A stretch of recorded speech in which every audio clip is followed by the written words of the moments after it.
Hey, welcome to another interview of state and local candidates on Red State. And today we are talking to Darin Selnick. He is running for the city council of the city of Oceanside, California, a place of legend for both surfers and Marines, so to speak.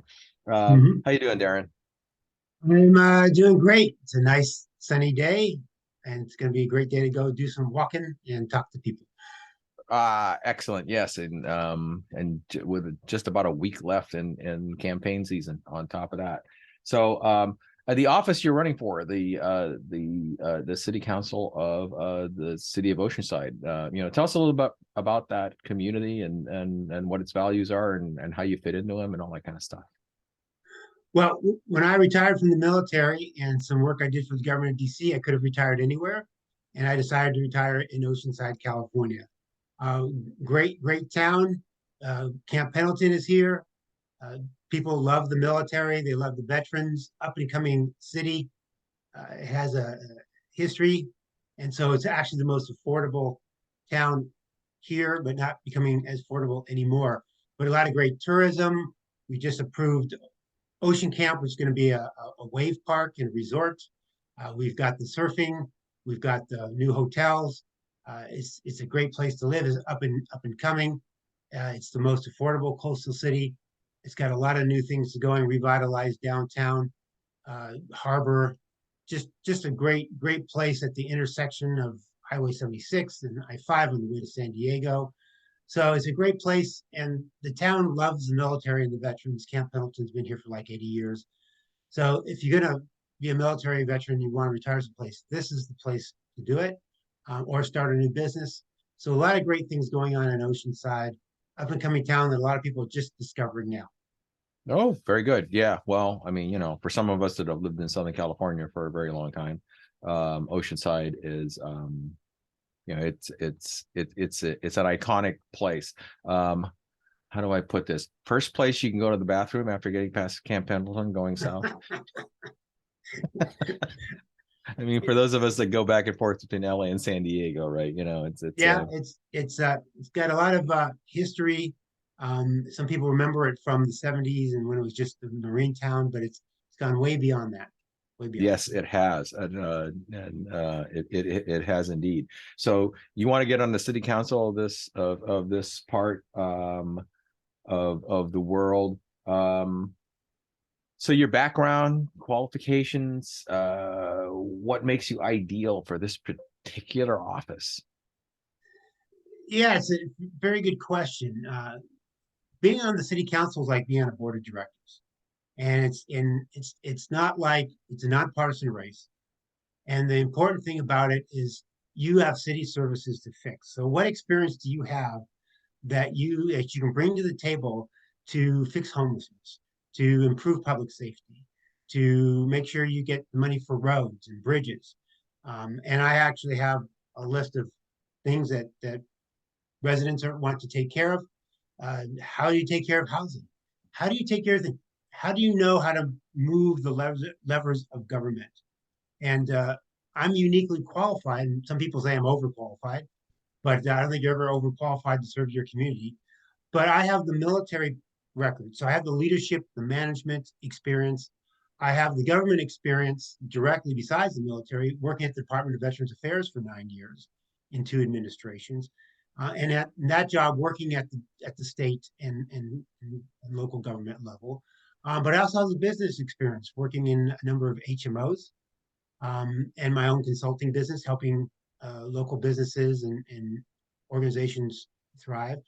And I also have the experience of being on the board of directors of nonprofits and being a volunteer in veterans organizations, New Directions for Veterans, which is a organization that helps homeless veterans. So I get this unique experience of the private sector, the government, and I know the levers. I know how to go around the bureaucracies. I know how to work with the bureaucracies. And so when I saw that there was an opportunity to serve my community, I said, hey, I need to take this unique experience that I have, both private sector and government, and use this to move things forward because there's a lot of good, nice people that get on these city councils, but they don't have the experience and they don't know what to do. I know what to do about homelessness. I've worked on it 25 years. I have this experience. Let's use it to the betterment of the city and my community and my neighborhood. Okay, very good. Hey, well, let's take a second here and dive into a couple of those issues because like some of the Mhm, themes that you talked about, homelessness, housing, mhm. public safety, they have resonated over and over again in the series of interviews that I've done, and each community is a little bit different from all of the other ones. How would you describe? And let's go through those three in particular. Give you a chance to like talk about them a little. Homelessness in Oceanside. How does that? What's unique about it, and what's common about it? Well, what's common about it is that all of Southern California is having a big homeless problem. LA and San Diego and Oceanside. What's unique about it is that Oceanside has the worst homeless problem in North County, San Diego. And on the latest statistics, it's gone up 31%, while all the other cities around us have gone down. Some people feel that maybe they're shipping the homeless to us. That may or may not be the case. But we have a lot of programs, but we don't have our own commission. So we have a housing commission, which homelessness is buried underneath it. The housing commission didn't even meet for 3 months in a row last spring, and our homelessness is going right. We have a number of programs, but they're not tied together. So I've worked on this issue since I was on the City of Long Beach's advisory committee back in the '90s when I was over there. And you got to elevate it. In the government, if it's not elevated, it's not important. If it's not important, it doesn't get the resources and attention that it needs. So that's the big deal. So Oceanside is like other Southern California cities. If you're homeless, do you want to be in Minnesota in the winter? Or do you want to be in Oceanside? You know, that's why so many people come to Southern California. But we also have a lot of bad policy, and I see this every day being on the board of New Directions for Veterans in Los Angeles. And we have policies like the motel policies that discourage homeless from getting into programs because they can do drugs, bringing women in the rooms and stuff like that, get a free room and no consequences, no actions. So that's why we need, for Oceanside, we need an actual commission to bring together the experts and then do the coordination. It's called the continuum of care, to put a plan unique to Oceanside to take these good programs and tie them together and to change the policies and figure out how to work around to do it. We can do this. And right now, residents are really discouraged because they haven't seen any improvements. And frankly, the members on the current city council have no experience with this. They don't know what to do. They just throw money at programs. And if you've been in the government, you know throwing money at programs doesn't work. You need to have the results. You need to have outcomes. And you need to have a plan and how to tackle this. And you need to figure out, what are you going to do with the homeless that want help? Make sure there's a place for them. Or what are you going to do with the homeless who don't want help? And I did a police ride along, and on that police ride along, they pointed out all the homeless that don't want help, refuse to take help. And guess what? You don't get to just hang out in the city and cause problems if you don't want help. If you want Yeah. help, we'll take care of you. So that's what's unique, and that's what's different, and that's what we need to do to solve the problem and have those actually accountable people, the experts together. Because I've talked to the experts in town, and no one's listened to them. And let's put together the plan that's actually going to work, and then let's put a summit to kick it all off and get everyone working together on the same page. Oh, very good. So it's quite a cogent plan actually, and it's congruent with other plans that I've seen that have worked in other areas. A lot of it is just organizing and going. It's interesting that you noted one of the more common things that I also know about happens in the world, that the local cops actually know all of these individuals by Mm-hmm. they're And one it, by one. They know them day in day out, which is and having government guidance on what to do with them is it's a critical piece of getting organized for stuff. Let's talk a little bit about housing in Oceanside. One of the things that permeates the state of California in particular is what's generally called a housing unit shortage. And not familiar exactly with what the housing unit availability status and shortages and plans are in the Oceanside area, but I know it's kind of a critical thing in other parts of Southern California. How does that work there as far as this town that you're trying to help become a part of the leadership? yeah, I mean, homelessness and housing is tied together, although if you're homeless, there could be a lot of other reasons, such as substance abuse and mental health. But we do have a housing shortage. We're thousands of units behind. And one of the reasons we are is because we have this group in Oceanside, which we call the no group, no to everything. They want affordable housing, but they don't want to build anything. Well, guess what? It's called supply and demand. And so as Oceanside has been this nice up and coming city, and people have discovered it, and they have been coming here, and we have challenges at all levels of housing, from renting a room. When I was in college, what did I do when I was couldn't afford regular housing? I rented a room. So whether it's renting a room or short-term rentals, apartments, we have a shortage across the board, and you're not going to fix the shortage by not building anything. And everyone's trying to keep the town looking like 1920. So I've talked to developers, and I've talked to all sorts of people, and we have an antiquated zoning where we have light industrial, and some of that zoning was fine 50 years ago, but right now we need an all of the above approach. And some of my opponents would like you to only build in transit areas and get you out of your car and make you walk, and that's not going to do it. Do we want to build in the transit corridors? Yes, but we want the whole town to be able to build where we need to build, and build the whole spectrum so people can move up, so they can move up from renting a room to an apartment to a condo to a townhouse and single family. We need all the above.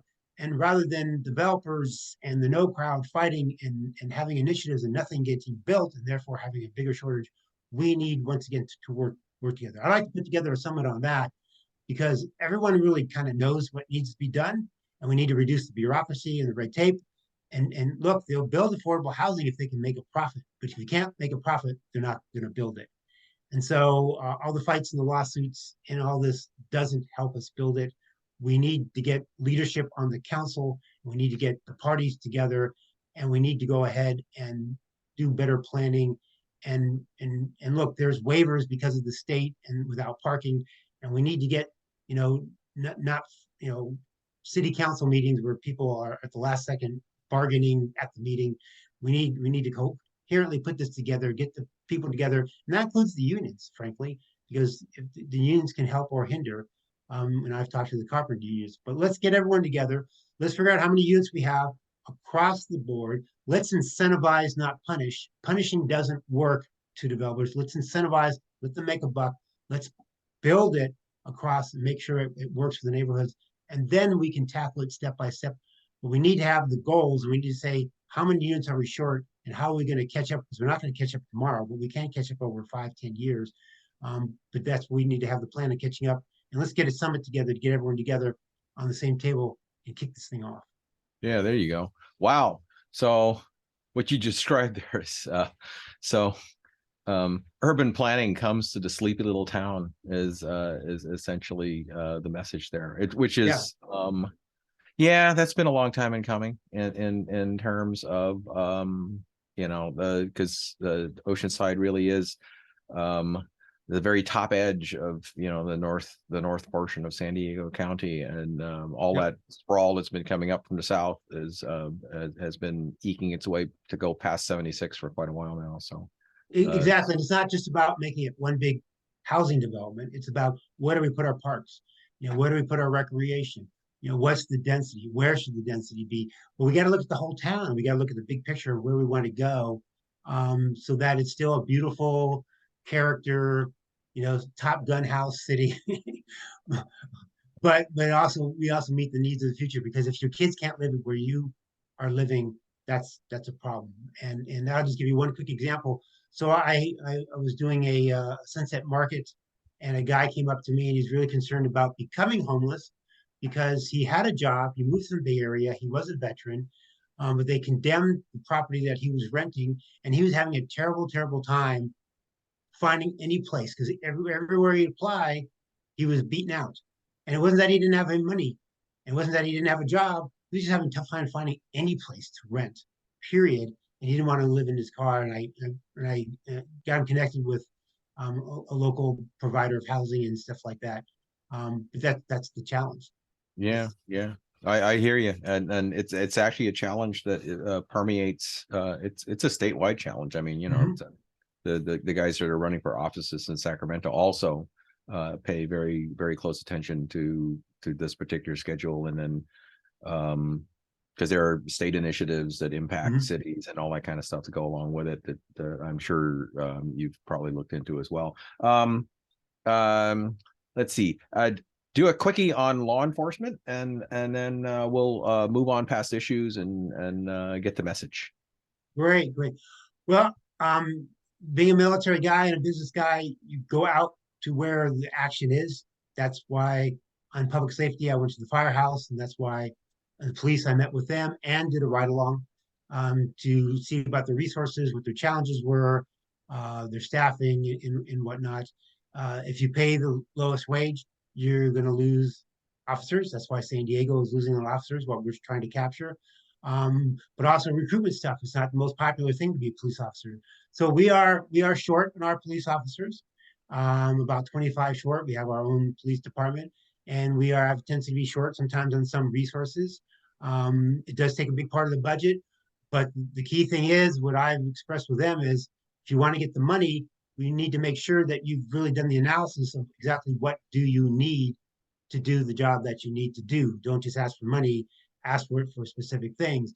So we do need additional funding to make sure that we pay uh, slightly better than surrounding communities so we can attract them. Penny pound. We need to make sure we have officers, more officers in the streets. And the way we do that is more support personnel. Like in the military, 80-20, 80% support, 20% in the field. So why have an officer doing administrative duties when he could be patrolling? So let's make sure we hire those folks, and let's earmark our efforts. Where's the highest crime? Where are we putting the efforts?